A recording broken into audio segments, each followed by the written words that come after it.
Fala pessoal, bem-vindos ao Psicolândia, Gustavo Guassu. Hoje a gente vai falar sobre sociologia. Antes de mais nada, já se inscreve no canal, ativa o sininho, faz um comentário e deixa o seu like, beleza? Tamo junto. Cara, ontem, no dia 4 de fevereiro, eu estava preparando aulas de sociologia e usei esse livro aqui, Aprendendo a Pensar com a Sociologia, do polonês Iman Bauman. Acho que é assim que fala, tá? E do Tim May. O Bauman ele morreu um tempo atrás, tá, gente? Acho que uns 4 anos. Ele é um sociólogo, ah, digamos, bem famoso da atualidade. Tem muitos livros, ele é conhecido pelo conceito de modernidade líquida, liquidez das relações, da sociedade, né? Tudo é rápido, nada é, como posso dizer, nós perdemos a capacidade de manter as coisas ah, em tradição, digamos assim, né? O mundo é tão veloz que até a nossa própria identidade acompanha essa velocidade. A gente tem uma incapacidade de nos mantermos fiéis a nós mesmos. Fazendo um paralelo com a identidade, o Bauman ele fala que nós temos uma tendência a trocar de identidade conforme novas oportunidades se apresentam a nós. Então, nós não conseguimos mais sermos nós mesmos na tentativa de se adaptar aos meios que a gente quer se adaptar, a gente usa identidades como se fosse uma prateleira de mercado. Então, hoje eu pego uma identidade, amanhã eu já tenho outro interesse, já pego outro. Então, a gente não cria uma tradição de si mesmo, né? A ideia da liquidez rápido, adaptável, isso é um problema, porque aí a gente acaba sendo tudo e nada ao mesmo tempo.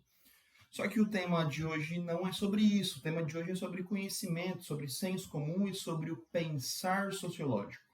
O que é pensar sociologicamente? Bom, esse livrinho é muito massa, tá? Fica a indicação, você consegue achar ele online. Tem uma. Vamos lá, vamos pro vídeo, né? Tem vários tipos de conhecimento, tá, gente? Que existem disponíveis a nós. Há os conhecimentos científicos e um conhecimento chamado senso comum. É um tipo de conhecimento um pouco, digamos, familiar, quase que inquestionável. Senso comum seria aquele tipo de conhecimento que ele é aceito sem uma racionalização dele. Isso é, a gente aceita as coisas sem questionar. Já que tradicionalmente, culturalmente, ele vem sendo transmitido de geração em geração. Já o conhecimento científico é um conhecimento mais sistemático, mais organizado, mais objetivo e racionalmente criado, né? Senso comum e ciência são duas coisas diferentes. E o Bauman, no primeiro capítulo, ele vai trazer essa diferenciação e esse questionamento entre os dois. Bom, eu fiz um carrossel para o Instagram, mas o Instagram me bloqueou, então não cheguei a postar ainda no meu feed, mas está no Stories, já me segue lá, @guguaçu, você consegue me achar pelo meu nick aqui. Deixa eu só ver se está dando certo. É isso mesmo. Gente, e eu peguei uma parte desse primeiro capítulo que é exatamente a questão do senso comum. Então vou usar a postagem que eu criei para trazer um pouco essa ideia de pensar sociologicamente. Bom, a sociologia, tá? Ela tem uma característica, várias características inclusive, que a diferem das demais áreas dos saberes. A sociologia ela possui características específicas que a diferenciam dos demais campos do conhecimento, das demais ciências, já que cada ciência precisa, a priori, se distinguir das demais. Se todas as ciências usassem os mesmos métodos, inclusive tem vídeo sobre ciência aqui no canal, se todas as ciências, apesar de falarem sobre a mesma coisa, né, que são os humanos e as suas consequências, e as consequências das suas ações, cada ciência ela tem a sua peculiaridade. E a sociologia ela tem uma delas, a dela, no caso. E o pensar sociológico, isso é, pensar sociologicamente, é o que caracteriza a sociologia e o que a difere de outros campos. Então é importante a gente saber qual que é o objetivo da sociologia, né? E o objetivo da sociologia é estudar as coisas que se repetem, as coisas que se repetem e são resultado das ações humanas no tempo. E o Bauman ele traz um conceito bem legal que é a desfamiliarização. O que é familiar? Familiar é aquilo que a gente já tem uma certa noção, a gente já tem um certo conhecimento sobre, né? E às vezes esse conhecimento ele é inconsciente. Vamos voltar ao começo do vídeo. O senso comum é aquele conhecimento que é passado de geração em geração, contudo ele não é questionado. Então, o que é familiar dentro do campo do conhecimento, no caso, um dos campos do conhecimento, o senso comum, é aquele conhecimento que a gente aceita sem questionar, porque historicamente ele já vem sendo acumulado e passado pelas gerações. Então, por que desfamiliarizar? Essa é a ideia do vídeo de hoje, tá? Então vamos lá. Como que eu vou fazer? Eu vou ler a imagem, o textinho e vou explicar. Vou trazer outras reflexões. Bom, esse vídeo vai sair ao meio-dia, tá? Eu tô gravando às 8 da manhã, mas esse carrossel eu montei e era 6 da manhã. Hoje eu acordei meio cedo, né? Nesse domingo. Bom, viver em sociedade é viver em conjunto com outros indivíduos e grupos.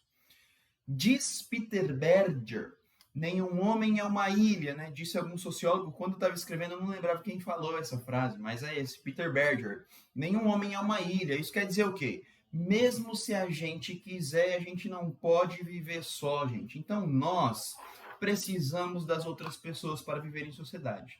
Eu gosto sempre de usar o exemplo um pouco meio radical, né? Radical não no sentido de raiz, mas no sentido de ser um pouco mais, de fato, diferente, né? Imagina o seguinte, uma criança. A criança nasce, se a mãe não dá leite para ela, ela vai morrer, irmão. Se a gente não alimentar os bebês, eles vão morrer. Então, tipo assim, nós não conseguimos viver sozinhos no mundo. Pode parecer bem clichê, só que as coisas óbvias, as pessoas estão perdendo a capacidade de percebê-las, tá, gente? E a sociologia, ela é um desses casos. A sociologia, ela busca fazer questões, fazer perguntas que a gente já se esqueceu de fazer há muito tempo. Então, assim, nenhum homem é uma ilha, a gente precisa dos outros. O que, inclusive, já coloca em xeque o conceito de liberdade, né? Não há liberdade se há uma necessidade, para minha sobrevivência, a convivência com os outros. Não tem como ser livre numa sociedade que eu preciso do outro. Então, é interessante a gente já começar a questionar esse conceito. Então, viver em sociedade é precisar das outras pessoas. Aristóteles disse há muito tempo atrás, né? Que o ser humano é um ser social, isso é, a gente nasce para viver em sociedade. E a gente também é um ser político, isso é, a gente precisa se organizar, criar maneiras de conviver de uma maneira na qual a gente não extingue, não chega a extinguir a nossa espécie, né? Diferente dos animais, o ser humano é o único que tem a capacidade de conseguir sobreviver pela ajuda do outro. Imagine uma matilha. Se morre o lobo, o cachorro, né? O cachorro é quase um lobo, é um lobo domesticado, né? Imagine que você está numa matilha. Um dos lobos quebra uma pata, irmão, já era, ele vai ficar lá. Por quê? Porque ele vai atrasar os outros. Não tem como ele ficar descansando e ele se recuperar enquanto os outros vão caçar para ele. O ser humano ele tem essa capacidade, né? Então, o que é a humanidade? A humanidade é quando um ser humano ele quebra um osso e ele tem a capacidade de se recuperar enquanto os seus semelhantes caçam e cuidam dele. Entende? Então, essa é uma das características do que é a humanidade.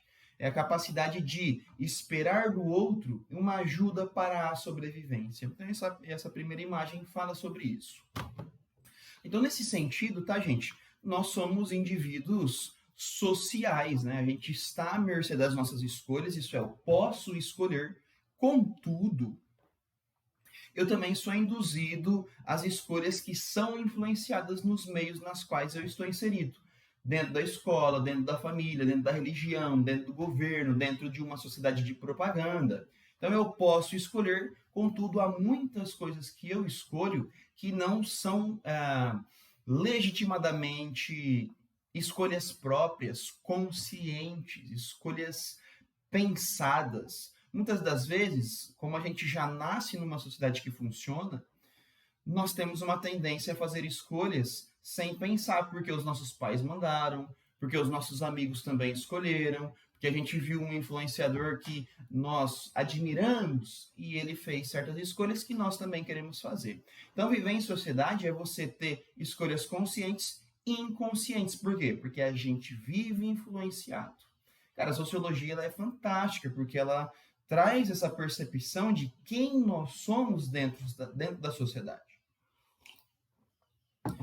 Continuando, são 10 imagens, vamos para a terceira, tá? Para Bauman, então, gente, olha lá. A sociologia é capaz de abalar crenças confortáveis nas quais estamos familiarizados. Então, a gente nasce numa família que já tem as crenças passadas de geração em geração. Então, meu avô recebeu crenças do pai dele, do meu bisavô. O meu pai recebe as crenças do meu avô, eu recebo as crenças do meu pai. E se eu não quebrar a roda, né, se eu não quebrar o círculo, irei passar também aos meus filhos e assim por diante. A sociologia, ela é uma ciência, ela é uma área do saber que nasce para quebrar essas expectativas, para quebrar essas tradições. A sociologia, ela nasce para fazer a gente pensar de uma outra maneira, desenvolver uma maior perspicácia da realidade. Bom, e o que é familiar para Bauman, diz ele, né, é autoexplicativo, isso é, não apresenta problemas e pode não despertar curiosidade. Como a gente sempre já viveu da mesma maneira, como a gente viu nossos pais vivendo da mesma maneira, para a gente é comum, é normal, é naturalizado daquela maneira. Então é familiar. Então o que é sempre igual, para mim, não precisa ser questionado.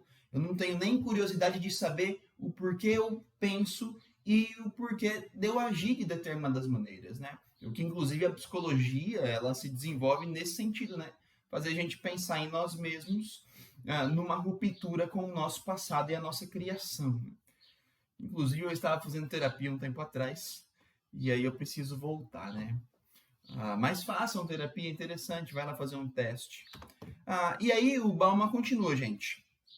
Em face do mundo considerado familiar, governado por rotinas capazes de reafirmar crenças, a sociologia ela pode surgir como algo estranho, irritante, intrometido, né? Eu acho que eu tenho um vídeo aqui sobre filosofia. Na verdade, eu sei que tem vídeo sobre filosofia, mas especificamente sobre Sócrates. Porque Sócrates era um intrometido lá na Grécia Antiga, né? Sócrates era aquele cara que ficava perguntando, fazendo perguntas desconcertantes. E a sociologia é assim, como ela vem para abalar uma crença, uma tradição estabelecida, ela não é muito aceita, né? Tanto é que aqueles que têm a capacidade de gerir a sociedade, aqueles que têm o controle dos mecanismos de poder, eles sempre vão perseguir a sociologia. E a filosofia também, né? Mais a filosofia, porque a sociologia é nova, tem 200 anos. Já o pensar filosófico tem aí seus 2.500 anos. Então, gente, é sempre interessante você pensar que dentro de um regime autoritário, essas disciplinas pensantes, estas áreas dos saberes que são racionais, questionadoras, sempre serão as primeiras a serem perseguidas. Por quê? Porque dado a uma forma de sociedade que é familiar, que vive pelo senso comum, formas de convivência inquestionáveis, né, ou irrefletidas, quando surge um campo do conhecimento que quer questionar aquilo que é comum, que é natural, que é familiar, necessariamente não será bem-vindo, né? De certo não será bem-vindo mesmo, né? E é interessante essa forma com que ele fala, né? É a pessoa irritante, aquele que fica questionando. E vamos lá, né? Sócrates, ele morreu por causa disso. Que Deus o tenha, né? O que, inclusive, há uma discussão entre filósofos, historiadores da filosofia, para ver se Sócrates realmente existiu, já que ele não deixou nada escrito. Nós temos 4 fontes sobre a existência de Sócrates, que é Platão, Aristóteles, um escritor de teatro chamado Aristófanes, e tem um outro cara lá que eu não sei o nome. E a gente tem essa discussão aí dentro da área dos historiadores da filosofia. Enfim, assunto para outro rolê. Bom, e aí que tá, né? O senso comum, enquanto conhecimento não questionado, o Bauman vai falar o seguinte: por colocar em questão aquilo que é considerado inquestionável, algo visto como dado, a sociologia tem o potencial de abalar as certezas confortáveis da vida, fazendo perguntas que ninguém quer se lembrar de fazer e cuja simples menção provoca ressentimentos naqueles que detêm interesses estabelecidos. O que ele diz aí? Que aqueles que têm os mecanismos de poder, independente de qual instituição, seja família, escola ou governo, eles não vão querer ser questionados, gente. Inclusive, essa forma de organização da sociedade, uma sociedade não questionada, ela vai ser incutida dentro da própria individualidade. Isso quer dizer o quê? Que os próprios indivíduos, ao possuírem crenças, terão a incapacidade de questionar a si mesmos. E a sociologia ela seria, então, a capacidade para isso acontecer. Questionar a si e as próprias escolhas. Cara, fantástico essa ideia, né? E aí que tá. Existem interesses estabelecidos em todos os campos sociais. O que nos cabe fazer é o seguinte, uma pergunta. Qual a raiz das minhas crenças? Ou de uma crença em particular? E Bauman vai dizer o seguinte: a quem se sinta humilhado ou ressentido, se algo de que domina ou se orgulha é desvalorizado porque foi questionado. Nós somos criados, gente, para desenvolver aquilo que a gente chama de certezas. Já foi aí há pelo menos um século iniciado a discussão sobre o ego. Então o ego ele espera não errar, o ego acha que sabe de tudo. E a gente é criado a achar que nós não erramos. Então, se você for perceber, quase tudo que você fala no dia a dia é pautado pela ideia do eu. Eu isso, eu aquilo, eu sei, eu não sei, bará, bará. O eu não sei é muito difícil a gente falar. A gente fala, mas é difícil. Então, quando a gente tem uma crença e essa crença ela é abalada, ela é desestabilizada, a gente se sente envergonhado. Por quê? Porque a gente foi criado a achar que nós não erramos. E, cara, é engraçado, um aluno do 6º ano, eu falando sobre isso, inclusive sobre erros e acertos, ele falou assim, mas professor, eu mais erro do que eu acerto. Ontem eu errei 30 vezes. Eu falei, mas você contou, né? e é o que o Bauman está falando. A gente se sente desvalorizado quando a gente percebe que uma crença na qual a gente estava estabelecido, ela não tem sentido. E, cara, isso é fantástico de se pensar. Por mais compreensível, porém, que seja esse ressentimento, o que a gente vai chamar de desfamiliarização pode ter benefícios, que são quais? Exatamente esses que eu vou falar agora. A possibilidade de viver com maior consciência de si. Por quê? Porque quando você questiona alguma coisa que é trazido dentro de uma cultura familiar, que é induzido dentro de instituições, nós temos uma maior compreensão daquilo que nos cerca, a gente tem uma maior possibilidade de sermos seres completos, pelo menos mais completos, com maior conhecimento, controle e liberdade. Aquele que se diz que é livre, mas defende uma crença cegamente, ele não é livre, gente. A liberdade é a capacidade de negar as crenças que nós estamos estabelecidos e induzidos, né? Digamos assim que nós temos estruturas que formam aquilo que a gente vai chamar de identidade. Se a gente não quebrar essas estruturas, a gente nunca vai ser livre. Então a liberdade começa por negar as próprias crenças. Então qualquer um que aceite crenças, mas não aceite ser questionadas, né? Crenças que não aceitamos ser questionadas, a liberdade ela não cabe ali. Então, por isso que eu falo, né? É uma questão bem complexa. E aí que diz, para fechar o vídeo, o Bauman diz o seguinte: para todos aqueles que acham que viver a vida de maneira mais consciente vale a pena, um guia bem-vindo para esse problema é a sociologia. E aí fica a dica, né? Aprender a pensar com a sociologia. É um livro bem interessante. Claro, Se você tem medo de questionar aquilo que você acha que sabe, nem vai entrar lá, porque vai ser um conhecimento que para você não vai fazer sentido nenhum. E então a gente fecha esse vídeo falando um pouco sobre o chamado pensar sociológico. Deixa o seu like, faz um comentário para rodar o algoritmo nessa plataforma, se inscreve e o sininho de notificação. Beleza? Tamo junto? Um bom domingo. Durante essa semana sairá mais vídeos. É nóis, um grande abraço, fique com Deus.